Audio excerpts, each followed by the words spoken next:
اور کوئی دلہن یا دلہن کی بہن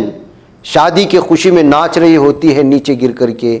دورہ پڑنے سے مر جاتی ہے۔ کوئی کھانا کھا رہا ہوتا ہے، آرڈر دیا ہوتا ہے، آرڈر پہنچنے سے پہلے وہ موت کے آغوش میں چلا جاتا ہے۔ اسی طرح کی ایسی کئی مثالیں ہیں جو ہمیں کہتی ہیں کہ زندگی مختصر ہے اور ہمیں آخرت کی تیاری کرنا ہے۔ السلام علیکم ورحمۃ اللہ وبرکاتہ۔ بچ پاتا ہے کوئی صحافی کی نگاہوں سے، ملاتا ہے یہ لوگوں کو